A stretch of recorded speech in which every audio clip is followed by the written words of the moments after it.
অন্যের পুতুল যাপন করেছি সম্মান। আমরা সহজ পুতুল দল, আমরা পুতুল নাচের দল।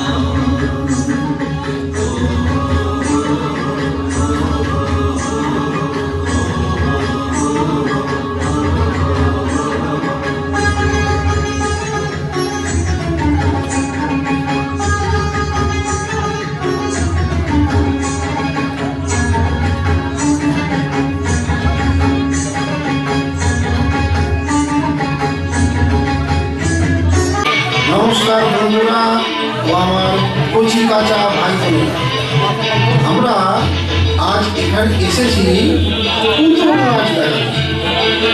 আসলে মানুষ যখন মানুষের কথা ভুলে যায়, মানুষের অন্যায় হচ্ছে দেখেও কিছু বলে না, তখন পুতুলকেই বলতে হয়। পুতুল মানুষের উপকারের জন্যই তো আছে। আজকের গল্প অতি চালাকের গলায়। দেখতে পাবেন একটি বদমাইশ লোক চালাকি করে তার ভাইকে ঠকিয়ে কিভাবে বড়লোক হতে চাইছিল, কিন্তু বিচার তো আছে। সেই কথা বলতেই আজকে আমরা এসেছি আমাদের পুতুল পালায়। আমরা দেখব আজকের পুতুল পালা অতি চালাকের গলায় দড়ি। তার আগে আমাদের নাচনি দিদির প্রবেশ, উনি নাচ দেখাবেন, তারপরে শুরু হয়ে যাবে আজকের পালা অতি চালাকের গলায় দড়ি।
এদিকে বেলাও তো পড়ে এলো, সারাদিন কিছুই খাওয়া হয়নি ওদের।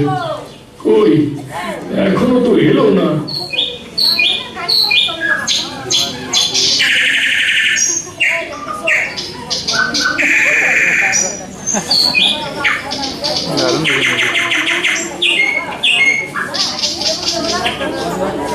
আজ অনেক কাজ পেয়েছি বল দাদা, বাবা দেখলে খুব খুশি হবে।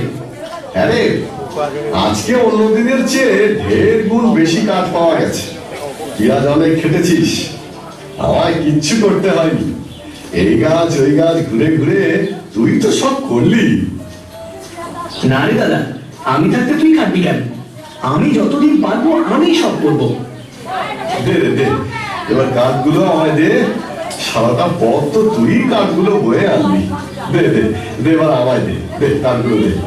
খাওয়া না দাদা, এই তো আর তো কিছুটা পথ, সামনেই বাড়ি দেখা যাচ্ছে। এতটা পথ নিয়ে আসলাম আর একটুখানি পারবো না। না না ভাই, দে দে দে, আমার মাথায় কাঠগুলো তুলে দে। এমন করতে নেই, আমি কি তোকে কষ্ট দিতে পারি রে? দে। দেখি কি করতে করে দেয় দারুণ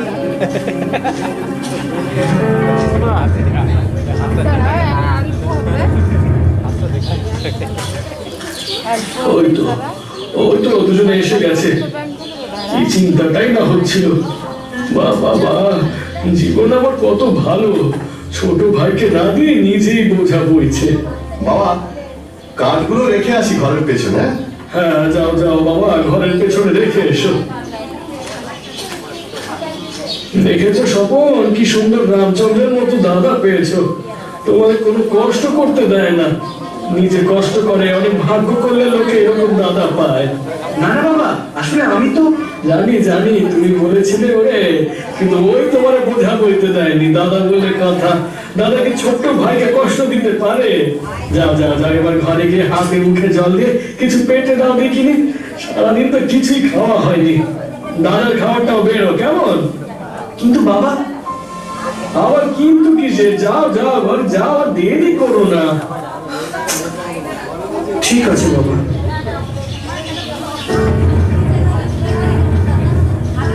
হ্যাঁ দিচ্ছি। সারাদিন কাজকর্ম না করে এখানে বসে আড্ডা দাও, আর তোমাদের চায়ের জোগান দিতে দিতে আমার প্রাণটা ওষ্ঠাগত। ভাগ্য করে একটা ভাই পেয়েছিলে, তাই এই জীবনে তোরে গেলে। হ্যাঁ, বেশি কথা বলো না তো বুড়ো কর্তা। তোমার আমার ভাইয়ের প্রতি বেশি আলগা পীড়িত দেখছি। তুমি তো আমার চায়ের দামটা পেয়েই যাও, তাহলে আমার চা দিতে সমস্যা কোথায়? না, আমার আবার কিসের সমস্যা? সমস্যা তো তোমার ভাইয়ের হওয়া উচিত তোমাকে নিয়ে। কেন যে হয় না সেটাই ভাবি আর অবাক হই।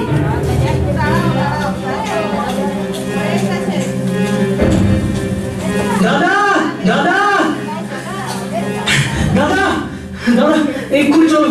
বাবা কিরকম যেন করছে। কেন কি হয়েছে? তুমি চলো না তাড়াতাড়ি। মাঠ থেকে এসে শরীর খারাপ লাগছে বলে শুয়ে পড়লো, তারপর বুকের ব্যথা শুরু হলো। এখন আর তাকাতেও পারছে না, কিরকম একটা করছে। চল কি বলতে, চল। আমার তো সময় হয়ে এলো। আমি চললাম বাবা। বাইরে দেখো, শোনো জীবন, আমি তো কিছু লিখে যেতে পারলাম না। মুখে বলে গেলাম, আমার যত সামান্য বাড়ি জমি যা আছে তোমরা দুই ভাই সমান ভাগে ভাগ করে নিও। তুমি ভাইকে অর্ধেক জায়গা জমি বুঝিয়ে দিও।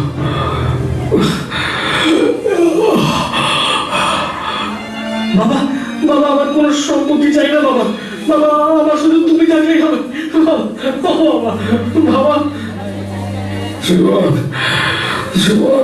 ভাইটাকে একটু দেখো, ভাইটাকে একটু দেখো।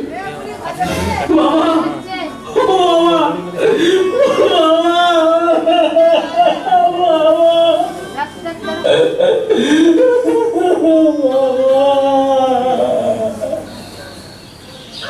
বাবা চলে যাওয়ার পর আমার দায়িত্ব বাবার বলা আদেশ পালন করা। কি দাদা, বাবার কি আদেশ? বাবা বলে গেছেন বাবা রেখে যাওয়া সম্পত্তির অর্ধেক ভাগ তোকে দিতে। সে তুমি যা ভালো বুঝবে। তা ভাগাভাগি করার কি আছে দাদা? তাছাড়া তুমি তো আছো, বাবার অবর্তমানে তুমি তো। না রে, বাবা যা বলেছেন তা তো আমি অমান্য করতে পারি না। তাই শোন, আজ থেকে এই ঘরের বাইরের অংশটা হলো তোর, আর ভিতরটা আমার। আর ওই যে বাবার যে গরুটা, ওই গরুটার মুখের দিকটা, মানে মুখের থেকে শরীরের অর্ধেক অংশটা হলো তোর, আর তার পরের অর্ধেক অংশ থেকে পেছনের অংশটা হলো আমার। আর ওই যে আমাদের নারকেল গাছটা আছে না, ওই নারকেল গাছটার উপরের অংশটা হলো আমার, আর নিচের অংশটা হলো তোর। আর সবশেষে যে আমাদের চাষের জমিটা, বছরের প্রথম 6 মাস অর্থাৎ বৈশাখ থেকে আশ্বিন মাস পর্যন্ত তোর, আর শেষের 6 মাস আমার।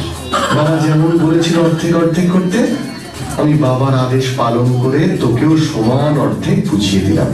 বল, সব বুঝতে পেরেছিস তো? হ্যাঁ দাদা, সব বুঝেছি।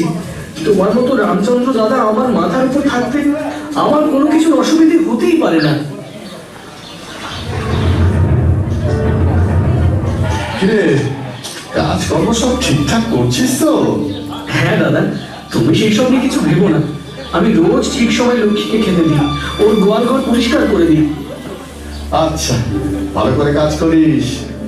দাদা, আমাকে একটু দুধ খেতে দেবে তো? ইচ্ছে তো হয় রে, কিন্তু কি করবো বল, গরুর পেছনের দিকটা আমার ভাগে পড়ার ফলে দুধটাও কিনা আমারই পাও না। দেখি যদি কিছু বেঁচে থাকে নিশ্চয়ই দেবো তোকে। যতই হোক তুই তো আমার ভাই, তাই না? তুমি তো ঠিকই বলেছ, ওটা তো আমার ভাগের নয়। তবে দেখিস গরুটাকে রোজ ঠিক মতন খেতে দিস। ওর মুখটা তো তোর ভাগে পড়েছে, আমার ইচ্ছে থাকলেও তো পারবো না রে ওকে খাওয়াতে। ঠিক আছে দাদা, ওকে আমি রোজ খাওয়াবো, তুমি কিচ্ছু ভেবো না। এখন তো ভরা চাষের মরশুম, আর তুমি এখানে বসে বসে আড্ডা দিচ্ছ। আসলে কর্তা, বাবার আদেশ মতো প্রথম 6 মাস চাষের জমিটা আমার ভাইয়ের, তাই ওই হাল ধরেছে আর চাষও করেছে। আমার হাতে এখন ফাঁকা সময়। আর শেষের 6 মাস? কেন আমার? দাঁড়াও দাঁড়াও দাঁড়াও, একটু বুঝতে দাও। মানে ও প্রথম 6 মাস মাঠে লাঙ্গল দেবে, হাল চালাবে আর ধান বুনবে। হ্যাঁ, ঠিক ধরেছ। আর আমার কাজ শেষের 6 মাসে যা পড়ে থাকবে সেটাই। হ্যাঁ, আর শেষের 6 মাসের কাজ বলতে পাকা ধান ঘরে তোলা, আর তো কোনো কাজ নেই। ওরে বাবা, সে কি কম ঝুঁকির কাজ? ধান কাটা, গাঁট বাঁধা, ঘরে আনা, গোলায় তোলা, উফ, সে এক গাদা কাজ। স্বপনটার জন্য খারাপ লাগছে। বড্ড বউ বেচারা ছেলে তো, কি জানি স্বপনটার কপালে যে কি আছে। যা তাহলে আমার প্রচন্ড ঘুম পেয়েছে। কোথায় যাবো দাদা এই রাতের বেলা? কেন? এই ঘরের বাইরে দাওয়ায়। কেন দাদা, আমি ঘুমবো না? ঘুমাবি বই কি? তাই জন্যই তো বলছি, কিসের মতন ঘরের ওই বাইরেটা তো তোর আর ভিতরটা আমার, তাই তুই ওই দাওয়াতেই ঘুমবি। আমার তো খুব ভয় করবে দাদা। সবই তো বুঝি রে, তোর জন্য আমার খুব চিন্তা হয়, কিন্তু কি করি বল, বাবার কথা তো আর অমান্য করতে পারি না। তাই যা, বাইরে গিয়ে ঘুমো, যা যা। ঠিক আছে, ঠিক আছে দাদা, চলে যাচ্ছি।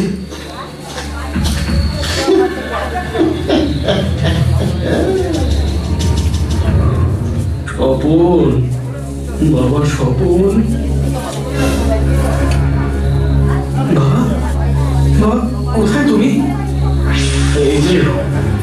এই যে বাবা আমি। বাবা, বাবা তুমি? হ্যাঁ রে, আমি তোর বাবা।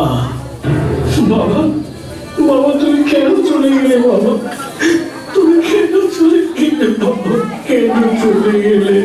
কাঁদিস না, কাঁদিস না, সব জানি আমি, সব দেখতে পাই। জীবন ওর কৃতকর্মের শাস্তি ঠিক পাবে, তবে তোর ক্ষতি কেউ করতে পারবে না। আমি আছি তোর সঙ্গে, সব সময় আছি। বাবা, বাবা তুমি ফিরে এসো না। বাবা তুমি ফিরে এসো, আমার আর কিচ্ছু চাই না। তোমাকে ছাড়া থাকতে আমার যে খুব। না রে, সে আর হয় না। তবে বিপদে পড়লে ভগবানকে ডাকিস, উনি বাঁচাবেন তোকে। আমি এবার যাচ্ছি। ভালো থাকিস বাবা, ভালো থাকিস, ভালো থাকিস।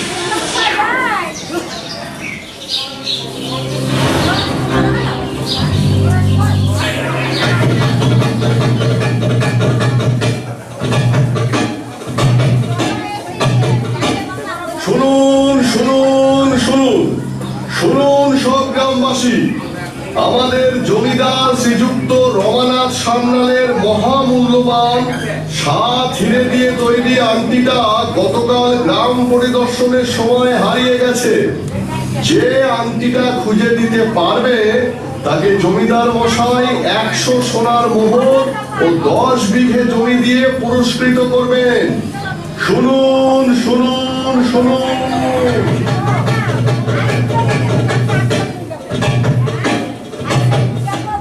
জীবন, জীবন শুনলি, জমিদার বাবুর 7টা হিরে দিয়ে তৈরি আংটিটা গ্রামে নাকি হারিয়ে গেছে। আচ্ছা, তাহলে গতকাল গ্রামে ঘুরতে গিয়ে কোথায় হয়তো পড়ে গেছে, কে জানে। হ্যাঁ, খুঁজে দিতে পারলেই তো পুরস্কার। তাও যে সে পুরস্কার নয় রে, এত বড় গ্রামের কোন মাঠে ঘাটে পড়েছে কে জানে, কিভাবে বা খুঁজবি? ওসব বাদ দাও তো কর্তা, তুমি ভালো করে না কড়া করে চা বানাও তো দেখি।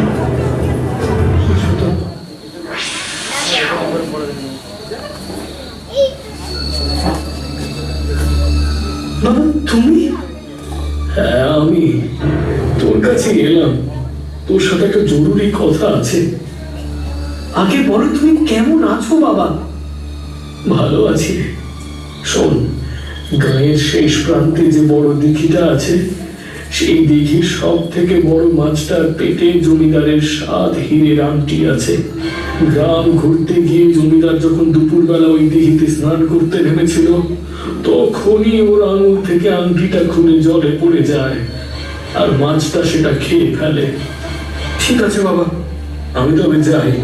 ভালো থাকিস বাবা, ভালো থাকিস। এত বড় দিঘি, এত মাছ, এত বড় জাল, কি জানি পারবো কিনা। তবে বাবার আশীর্বাদ আমার সাথে আছে, নিশ্চয়ই পাবো। জালটা তো আগে ফেলি, তারপর দেখা যাবে।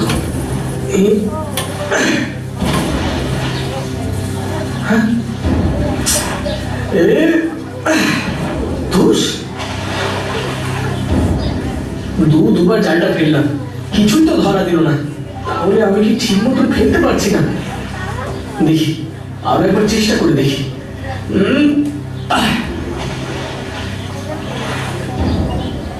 স্বপন এবার জাল ছুঁড়তেই দিঘির সব থেকে বড় মাছটা স্বপনের জালে ধরা পড়ে। কি যে হলো, জালটা দেখি অত দূরে গিয়ে পড়লো, এত বড় মাছটাও আটকে গেল, আর মাছটাকে ডাঙায় তুলতেও আমার কোনো কষ্ট পেতে হলো না। এত ভারী মাছ তবু। বাবা ঠিকই বলেছেন, ভগবান আছে, ভগবান আছে, ভগবান আছে। দারুণ খুশির খবর। আপনার আপনার যে সেই 7 হীরের আংটিটা হারিয়ে গেছিল না, এই এই ছেলে নিয়ে এসেছে। বলছে নাকি তার মাছের পেটের ভিতর আপনার সেই আংটিটা আছে। এই ছেলে, তুমি কি বলছো? এই মাছটার পেটের ভেতরে আমার আংটিটা আছে নাকি? হ্যাঁ হুজুর। তা তুমি দেখতে পেলে কি করে? মন্ত্র জানো নাকি? না হুজুর, আমার বাবা মানে না, মানে আসলে আমার আমার আমার মনে হচ্ছে আপনি পেটে কেটে দেখুন না, আংটি না পেলে তো মাছটা পেলেনি। দিঘির সব থেকে বড় মাছ এটা। এই, কে আছিস? এই মাছটাকে ভিতরে নিয়ে যা, আর পেটটা ভালো করে কেটে দেখ তো কিছু পাওয়া যায় কিনা।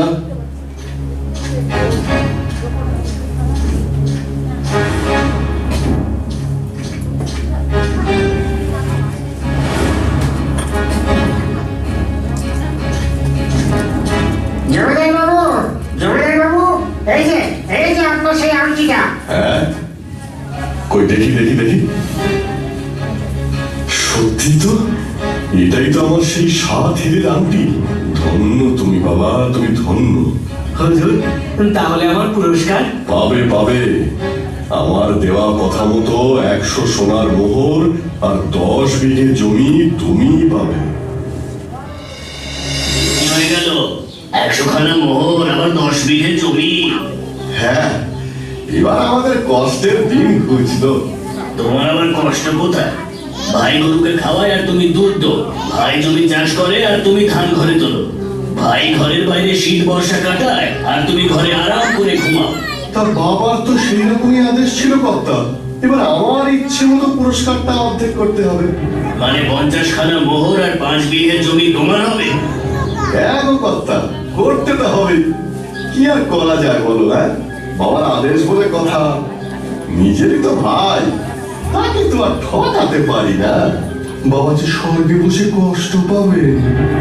ও তাই বুঝি? না, স্বপনের সাথে একবার দেখা করতেই হবে, ওকে বোঝাতেই হবে। ও কর্তা, কি ভাবছো তো? ওই দাও দাও, চা দাও। না না, কিছু না তেমন। আমিও ভাবছি স্বপনকে একবার এই কাজের জন্য ধন্যবাদ জানাবো। ওকে একবার আসতে বলো তো আমার দোকানে। ঠিক আছে, হ্যাঁ ঠিক আছে, বলবো। থেকে তোকে আর দাওয়ায় শুতে হবে না। কেন দাদা? দিনকাল মোটেই ভালো না রে ভাই। তোর চিন্তায় আমি ঘরে ভালো করে ঘুমোতে পারি না, রাতে বারবার আমার ঘুম ভেঙে যায়। তার চেয়ে বরং তুই আজকে আমার সঙ্গে আমার ঘরেই শুয়ে পড়। ঠিক আছে দাদা, তুমি যা বলবে আমি তাতেই রাজি। আর শোন, জমিদার বাবু পুরস্কারগুলো কবে পাঠাবেন কিছু বলেছেন? বলেছে তো পাঠিয়ে দেবে। ঠিক আছে ঠিক আছে, আগে পাঠাক, তারপর না হয় দুজন মিলে আলোচনা করে একটা সিদ্ধান্ত নেওয়া যাবে। আচ্ছা তুই ঘুমিয়ে পড়, ঘুমিয়ে পড়। আর শোন, কাল সকালে পারলে ওই পাড়ার মোড়ের চায়ের দোকানে যে বুড়ো কর্তা আছে ওনার সঙ্গে একটু দেখা করে আসিস। তোকে যেতে বলেছে একবার। ঠিক আছে দাদা, দেখা করে আসবো।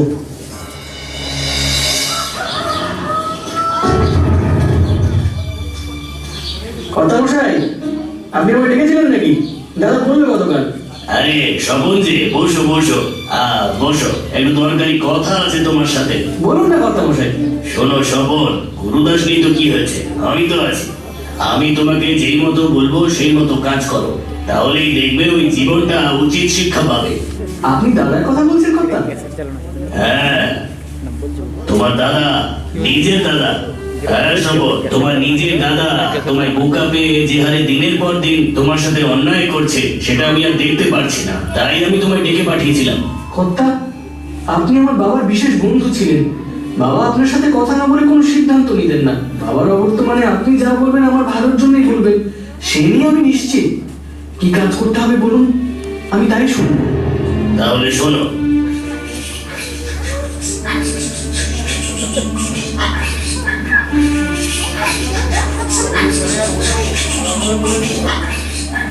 বুঝেছো? হ্যাঁ, এই ঠিক আছে, আপনি যেমনটা বললেন আমি তেমনটাই করবো। পাচ্ছিস? হ্যাঁ দাদা, সব শুনতে পাচ্ছি, বলো। এবার অনেকগুলো নারকেল হয়েছে, সবগুলোকে তাহলে পেড়ে ফেলি।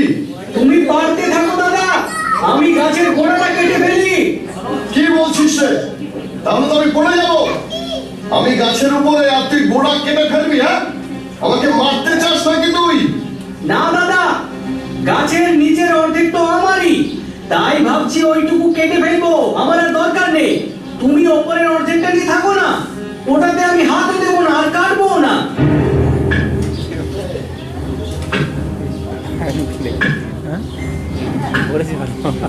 সিনগুলো ভালো করেছে, চিন্তা ভাবনা আছে।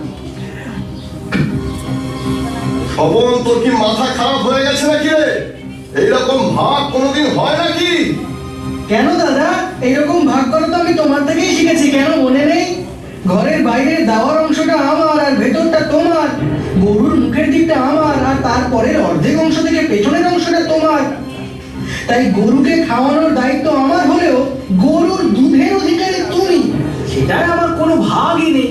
আর ওই যে আমাদের চাষের জমিটা, সেখানে প্রথম 6 মাস মাঠে লাঙল দেবো, হাল চালাবো, ধান বুনবো আমি, আর শেষের 6 মাস যেহেতু তোমার, তাই শুধু ফসল তুলবে তুমি, সেই ফসলে আমার কোনো অধিকার নেই। বাহ দাদা, বাহ বাহ বাহ বাহ। এইসব হিসেব দেখে আমি ঠিক করে রেখেছি, নারকেল গাছের নিচের দিকটা যেহেতু আমার, তাই ওটাকে আমি এক্ষুনি কেটে দেবো। ওপরের ফলের অংশটা তো তোমার, তুমি থাকো তোমার গাছ নিয়ে।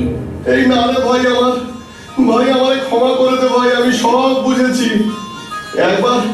একবারের জন্য আমাকে নিচে নামতে দে ভাই। গ্রামে মোড়লদের সামনে আমি তোর সব ভাগ সমান সমান করে বুঝিয়ে দেবো। জমিদারের পুরস্কারের আর ভাগও চাই না আমার। আমায় ক্ষমা করে দে ভাই, আমায় ক্ষমা কর।